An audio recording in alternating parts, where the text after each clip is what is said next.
అందరికీ శనార్థి ఆడలకు మంగళారతి మొత్తానికి 1,00,000 మంది సబ్స్క్రైబర్స్ అయ్యారు. అందరికీ పేరు పేరున దండాలు. ఇట్లనే ఎస్ఎస్సిని ఆదరిస్తూ ఉండాలి. ఇంకిన్ని వీడియోలు తెస్తూనే ఉంటా. బాలన్న ముచ్చట్లు బాగానే ఆదరిస్తారు.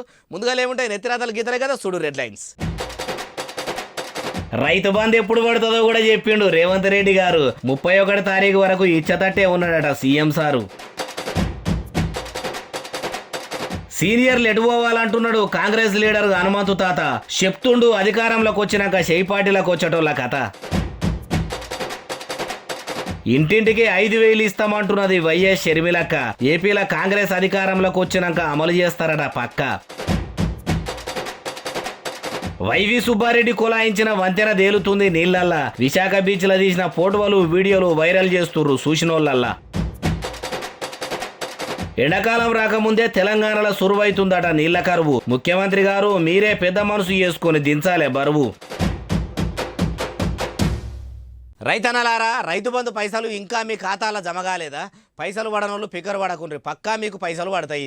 నిమ్మలంగా ఉండుర్రి. ఇట్లా శానొద్దుల సంధి పడతాయి అంటారు. పడ్డది లేదా అనే పరిశానలకించి బయటకు రండి. ఇప్పుడు పడతాయని చెప్తున్నది ఎవరంటే మళ్ళీ ముఖ్యమంత్రి రేవంత్ రెడ్డి సారు. మరి ఏ డేటు వరకు పడతాయి, ఏం కథ అరుచుకుందాం పరి.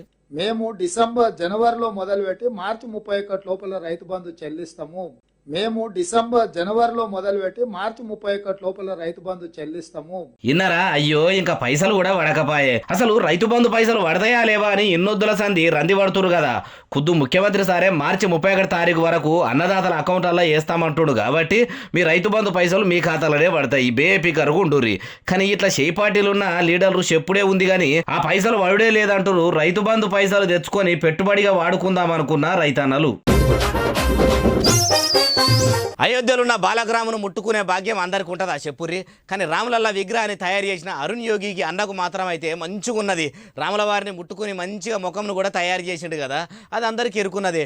ఇప్పుడు ఈ ముచ్చట ఎందుకంటారా మీరే ఇనుండ్రి. దేశంలో భవ్యరామ మందిర నిర్మాణాన్ని ప్రధాని నరేంద్ర మోడీ సార్ ఎంత భక్తి శ్రద్ధలతోని దగ్గరుండి మరీ కట్టించిండో ఎరుకున్నదే కదా. అయితే రాములల్లా విగ్రహం ఎట్లుంటదో బాలగ్రామ్ బొమ్మ బాగుంటుందా అని రాముల వారి ప్రాణప్రతిష్ఠ కాకముందు పబ్లిక్ లో ఒకటే తీరుగా చర్చ నడిచే. అసోడిది అయోధ్యలో అంగరంగ వైభవంగా రాముల వారి ప్రాణప్రతిష్ఠ కార్యం నాడు బాలగ్రాముని చూసి బహుసక్కదనంగా ఉన్నాడని రాముల వారి పరమ భక్తులు ఫోటోలను సోషల్ మీడియాలో ఇరుగా మరిగా ఇడిచి చక్కర్లు కొట్టిర్రు. అదంతా ఎరుకున్నది. అసలు ముచ్చట ఏందంటారా? అసలు అయితే అయోధ్యలో పెట్టిన బాలగ్రామ్ బొమ్మను తయారు చేసిన అరుణ్ యోగి ఏమన్నాడంటే, ప్రాణప్రతిష్ఠ అయినాక రాముల వారిని చూస్తే నా చేతులతో తయారు చేసిన భాగ్యం కలిగినందుకు సంబురంగా ఉందని ఎక్సుల ఇట్లా రాసుకొచ్చిండట. ఇక ఆయన పోస్టుకు అటు మోడీ పరమ భక్తులు ఇటు రాముల వారి అపర భక్తులు నీకు ముట్టుకునే భాగ్యం కలిగింది, నువ్వు గ్రేట్ అనుకుంటా ఇప్పుడు మళ్ళీ పారి సోషల్ మీడియాలో వైరల్ చేస్తుర్రట. దావకాల మంత్రి దామోదర రాజనరసింహ సారు ఆస్ట్రేలియా దేశము హెల్త్ మినిస్టర్ అంబర్ మేడంతో మీటింగ్ పెట్టిండట. మళ్ళీ సర్కార్లో మళ్ళీ కొత్త దవాఖానలకు ఇట్లా కట్టించేందుకు మీటింగ్ పెట్టిండా, లేకుంటే సర్కార్ ఆసుపత్రుల్లో ఇంకిన్ని సౌలతులు చేసేందుకు మేడంను కలిసిండా.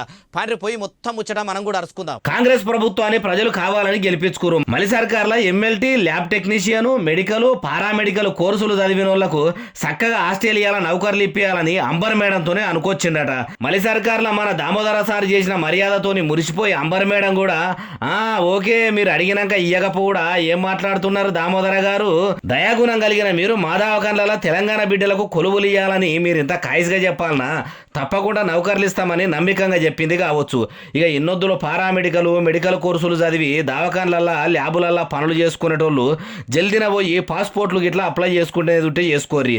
ఇప్పుడు పారామెడికల్ చదువుతున్న వాళ్ళు కూడా మంచిగా చదువుండ్రి. దవాఖానల మంత్రి దామోదర రాజనరసింహ సార్ కూడా దగ్గరుండి ఆస్ట్రేలియాలో నౌకర్లు ఇప్పిస్తాడు కావచ్చు అంటారు ఈ ముచ్చట తెలిసిన వాళ్ళు. డైరెక్టర్ రాజమౌళి బాహుబలి సినిమాకి వేసిన బాహుబలి సినిమా సెట్ అన్న బందోబస్తుగా ఉన్నది కానీ కాళేశ్వరం ప్రాజెక్టు కొట్టుకుపోయేటట్టే ఉన్నదట. అగో సిమెంట్తో కట్టిన కాళేశ్వరం ప్రాజెక్ట్ ఏడా, థర్మకోల్తోని చెక్కలతో నిలబెట్టిన సెట్టింగ్ ఏడా?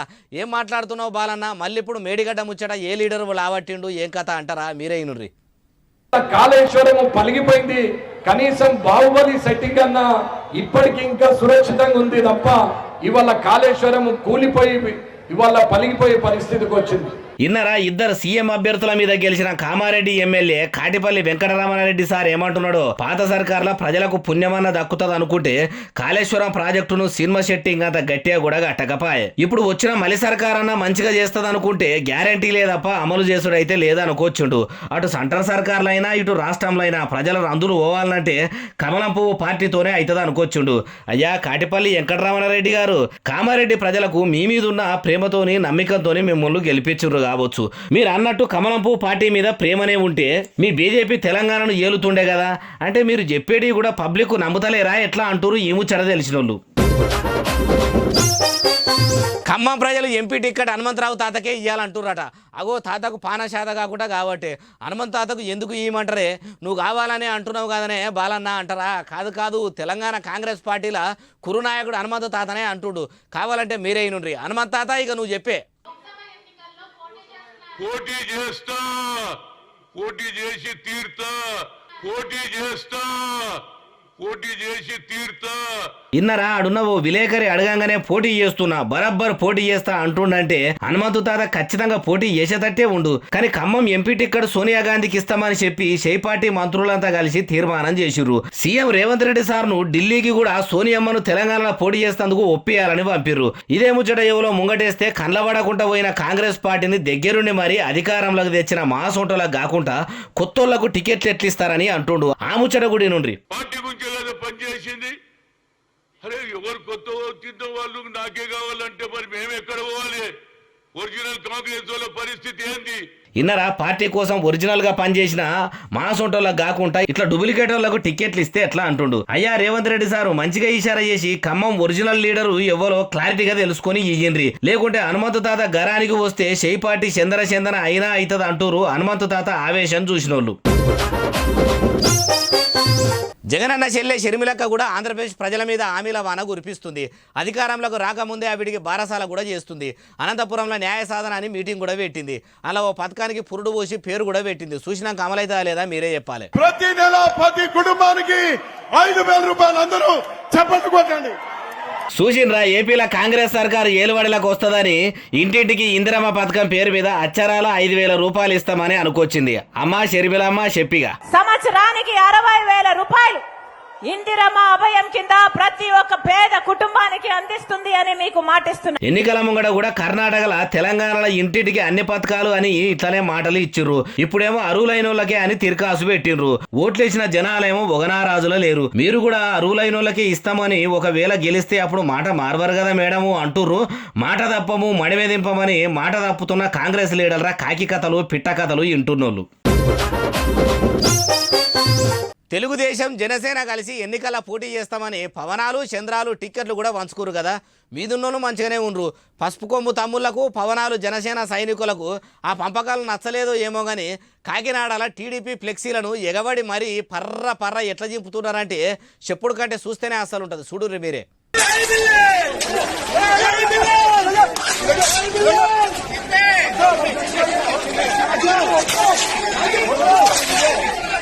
ఎనకడ ఎవరో ఓ ఆమె మొగని మీద కోపం పిల్లల మీద తీసిందన్నట్టు కాకినాడ రూరల్ నియోజకవర్గంలో ఉన్న కొందరిట్లా మంచిగా నిలబెట్టిన టీడీపీ ఫ్లెక్సీని చీకిపోయిన చీరపేలికను కదా పర్ర చింపినట్టు చింపేసిరు. అంతటితోని వాళ్ళ ఆవేశం ఆగుతలేదు. తెలుగుదేశం పార్టీని రాష్ట్రంలో ఏడ కూడా నెగులనీయం తరిమి కొడతామని కసి కృషి పట్టుదలతోని ఉన్నారట. పొత్తు పెట్టుకుని పోటీలు నిలబడతామని చంద్రాల సారు పవన్ కళ్యాణ్ సారు చెప్తుంటే కార్యకర్తలు ఇట్లా చేసుడేంది, ఆవులు కొట్లాడుకుంటే దూడల కాళ్ళు ఇరిగినాయి అన్నట్టు కార్యకర్తలు కొట్లాడుకొని ఆయనతో చంద్రాలు పని పవనాలు పని చేస్తారా ఎట్లా అంటూరు ఈ ముచ్చట తెలిసినోళ్ళు. పనిమంతుడు పందిరేస్తే కుక్కదోక తలిగి కూలిపోయింది అన్నట్టు అయ్యిందట. విశాఖ బీచ్లో వైవి సుబ్బారెడ్డి గారు కొలాయించిన వంతెన ముచ్చట కూడా అగో బందోబస్తు తీగలు తాళ్లతోని బాగానే కట్టినట్టుర్రు. అటువంటి బ్రిడ్జి తెగిపోవుడు ఏందంటారా? నిజంగా తెగిపోయిందట. సోషల్ మీడియాలో ఆ వీడియోలు చెడచక్కర్లు కొడుతున్నాయి. పర్యాటకులు చూడంగానే సూపర్ ఉండాలనేటట్టు ఫ్లోటింగ్ బ్రిడ్జిని తాళ్లతోని కట్టి నీళ్ళల్లో సొప్ప బెన్లో తేలేటట్టు పెడితే ఆయనతో అది దారం దిగిన పతంగి లెక్క నీళ్ళలో ఎట్లా కొట్టుకోబోతున్నదో చూడుండ్రి. ఇంకా నయ్య వాళ్ళకు పర్యాటకులు ఎక్కినాక దిగిపోతే ఏంది పరిస్థితి, ఎంతమంది పానాలు నీళ్ళలా కలిసేటి. అయినా వైసీపీ లీడర్ వైవి సుబ్బారెడ్డి గారు ఓపెనింగ్ చేసిండు కానీ మరి మంచితాలే వాడినరా, నీళ్ళల్లో అలలు ఎక్కువ వస్తాయి, బందోబస్తు వైర్లేసి గుంజి కట్టిరా అని అరుచుకోవాలే కదా. అవన్నీ చూడకుండా ఆగమాగం ఓపెనింగ్ చేసుడేంది. ఇప్పుడు ఈ వీడియో సోషల్ మీడియాలో ఫ్యాను 5 స్పీడ్ మీద పెడితే ఎంత రువ్వడి మీద తిరుగుతుందో అంత రువ్వడి మీద తిరుగుతుంది. ఇదేనా వైఎస్ఆర్సీపీల పనితనం అంటారు ఇది చూసినోళ్ళు. ముఖ్యమంత్రి రేవంత్ రెడ్డికి ఆర్థిక సాయం అందిస్తా అంటుంది ఆర్టీసీ బస్సులో కూర్చుండి ప్రయాణం చేస్తున్న ఓ మహిళ. అగో ఉచిత బస్సులో ప్రయాణం చేసే మహిళ రాష్ట్రానికి సీఎం అయిన రేవంత్ రెడ్డి సార్కు సాయం చేసుడు ఏంది, సీఎం రిలీఫ్ ఫండ్కు ఏమన్నా సాయం అందిస్తున్నదా అంటే కాదు ముచ్చట వేరే ఉన్నది. మహిళ మాటలనే నుండి మేము టికెట్ తీసుకుని ప్రయాణం చేస్తాం, ఎవరు ఉచితాలు మాకు అవసరం లేదు. ఇది మేము గవర్నమెంట్ని సేవ్ చేయాలనుకుంటున్నాం. పాపం రేవంత్ రెడ్డి గారు ఎక్కడెక్కడో అప్పుల కోసం తిరుగుతున్నారు. ఆయనకి నా వంతు సాయంగా టికెట్ తీసుకొని ప్రయాణం చేస్తున్నాం. ఉచిత బస్సు ప్రయాణం బాగున్నదని బాగా మంది మహిళలు ఎక్కిపోతుంటే ఈమె మాత్రం 0 టికెట్ ఫ్రీ టికెట్ తీసుకోకుండా పైసలు పెట్టి టికెట్ కొన్నదట. ఇట్లా బస్సులోనే కూర్చుండి వీడియో తీసింది. మాకు మీ ఉచితాలు వద్దు అంటుంది. ఇప్పుడు ఈ వీడియో సోషల్ మీడియాలో చెడచక్కర్లు కొడుతుంది. ఉచితంగా ఇయ్యకపోతేనేమో అగో ఎందుకు ఇస్తలేరు, ఎందుకైనా ఓట్లేసి గెలిపించింది అంటారు. ఫ్రీగా ఇట్లా సామాన్యులకు సర్కారు సర్వీసులు అందిస్తుంటే మాకేం అవసరం లేదని కొందరు మహిళలు ఇట్లా అంటుంటారు. ఇట్లా అయితే ఎట్లా అంటారు ఈ ముచ్చట తెలిసిన వాళ్ళు. ఎండాకాలం సురువే కాలేదు, అప్పుడే అరేకుమాలు ప్లాస్టిక్ దుకాణాలకు రబ్బర్ బిందెలకు ఫుల్లు గిరాకీ బాగానే పెరిగిందట. ఇంకా ఎండలు పురాగా ముదరనే లేదు, ఊర్లలో నల్లాలు వస్తలేవట. నీళ్లు రాక ట్యాంకర్ల కాడ బిందెలు పెట్టి లైన్లు కడుతుర్రట. మరి మన బిందెకు లైన్ ఎప్పుడు వస్తుందో ఏం కథనో పోయి చూద్దాం పరి.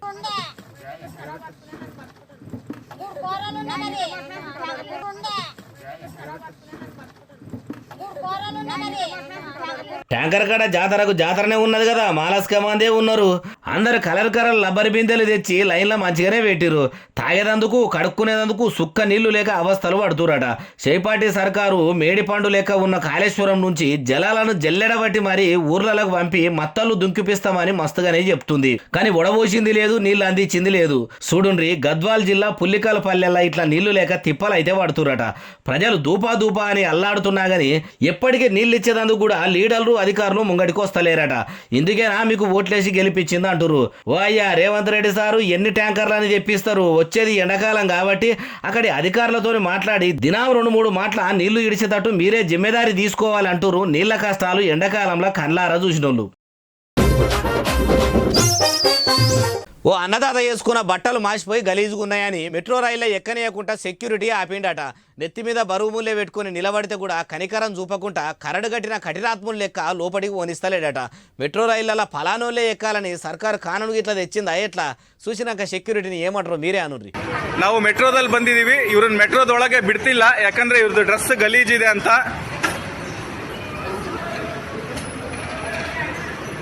అగో అట్లా మాసిన బట్టలతో వచ్చిండు, అంతా గలీజుకున్నాడని అంతమందిని కాదని ఈ పెద్ద మనిషిని ఒక్కనే ఆపిండట. ఇంకో అసలు ముచ్చట ఏంటంటే ఆ రైతన్న దగ్గర మెట్రో టికెట్ కూడా ఉన్నదట. అయినా చెకింగ్ పాయింట్ కాడ ఆపిండట సెక్యూరిటీ. లోపలికి పోనీ అంటే పోనీ అనడట. ఇదంతా చూసిన ఓ అన్న ముంగడికొచ్చి బట్టలు మాస్తే మెట్రో ఎక్కొద్దని రూల్ ఏమన్నా ఉన్నదా, పోనీ ఆయన ఏమన్నా ముల్లెల మెట్రోలో కొంచెం ఏమన్నా కొంచబోతున్నాడా అంటే అది కాదు. అయినా నువ్వు సెక్యూరిటీ లెక్క డ్యూటీ చేయాలి కానీ చెకింగ్ పాయింట్ కాడ ఇట్లా అన్నదాతను ఇంత అవమానపరుస్తావా అని మంచిగా అరుచుకుండు. ఇక ఈ ముచ్చట మెట్రో కంపెనీ వాళ్ళకు తెలిసి సెక్యూరిటీ మీద చర్యలు తీసుకురట. ఈ వీడియో ఇప్పుడు సోషల్ మీడియాలో మెట్రో రైలు లెక్కనే పరుగులు పెడుతుంది. మన కోసం మట్టిలకు దిగితేనే కదా రైతన్న బట్టలు మాసేది. ఆ లాజిక్ కూడా తెలియకుండా ఇట్లెందుకు చేస్తారో కొందరు. ఏడనంటే బెంగళూరులో ఉన్న రాజాజీ మెట్రో స్టేషన్లనట. తెలంగాణ రాష్ట్రంలో భర్తలను భార్యలు బర్లను దంచినట్టే దంచుతున్నారట. ఏ ఊకోయే బాలన్న, పతియే ప్రత్యక్ష దైవమని తలుసుకుని కొలుసుకునే పెన్లాలు పెనిమిట్లను కొట్టుడేంది, సతులనే పతులు సావగొట్టిన సందర్భాలు బొచ్చడున్నాయి. భర్తలను భార్యలు కొట్టుడేంది, జంబలగడి పంప సినిమా స్టోరీ చెప్తున్నావా అనేరు కాదు. నిజముల్లా షీపూర్లు మర్రేసి భర్తల పేయి చింతపండు చేస్తున్నారట స్త్రీమతులు. మన తెలంగాణలోనే ఉన్నారట అట్లా. భర్తతోని దెబ్బలు తిన్న ఆడలు తక్కువ ఉన్నారట, పెన్లాలతోని తన్నులు తిన్న మొగోళ్ళే ఎక్కువ ఉన్నారట. బయో సోషల్ స్టడీస్ అనే రీసెర్చ్ సంస్థలు వాళ్ళు తెలంగాణలో భార్యాభర్తల్లో ఎవరిది ఎక్కువ పెత్తనం ఉందని సర్వే చేస్తే పేరుకే పిడికెడు మీసాలు పెంచి కొందరు మొగోళ్ళమని చెప్పు కదిరుగుతుర్రట. పెళ్ళాల చేతుల్లో పెయ్యిని చింతపాటు చేయించుకుంటుర్రట. తాగుతున్నాడని, చదువురాని, పనిశాతగాని, మొద్దు మొగడని సాకు చూపెట్టి భార్యలు భర్తలను సప్పరిస్తుర్రట. ఎవరికైనా చెప్పుకుందామంటే అగో పెళ్ళా చేతుల తన్నులు తింటున్నావా, నువ్వేం మొగోనివిరా అని లోకమంతా ఏడ ఎత్తి పొడుస్తుందో అని భార్య కొట్టినా తిట్టినా ఇంట్లో కుక్కిన పెన్లోనే వాడుంటున్నారట. వాళ్ళల్లో వాళ్ళే కుమిలి పోతుర్రట. ఈ 15 ఏళ్లలో భర్తల మీద దాడులు 100కి 10 వాళ్ళు ఎక్కువ జరిగినట్టు ఆధారాలు కూడా ఉన్నాయట. ప్రతి 1000 మంది మహిళల్లో 36 మంది భర్తల మీదకి చీటికి మాటికి శైలా పడుతుండ్రట. దీనంతటికి కారణం ఏందంటే ఏమున్నది, భార్యల కోసం బందోబస్తు చట్టాలు ఉండు, భర్తల కోసం ఉండకపోవుడేనట. ఈ ముచ్చట తెలిసి భార్యా బాధిత సంఘాలు కూడా బలపడతాయేమో అంటుర్రు. ఒకరిని ఒకరు అర్థం చేసుకునే భార్యాభర్తలు. ఇగో ఇవి అలానే తెచ్చిన ముచ్చట్లు ఎట్టున్నాయి అసలు నెల మలమల తెస్తారనమాట. మీరు మాత్రం చూస్తూనే ఉన్నారు. కామెంట్ చేయరు, లైక్ చేయరు, SSC డిజిటల్ సబ్స్క్రైబ్ చేయరు. ఉంటా మరి సెలవు. శనార్థి దండం.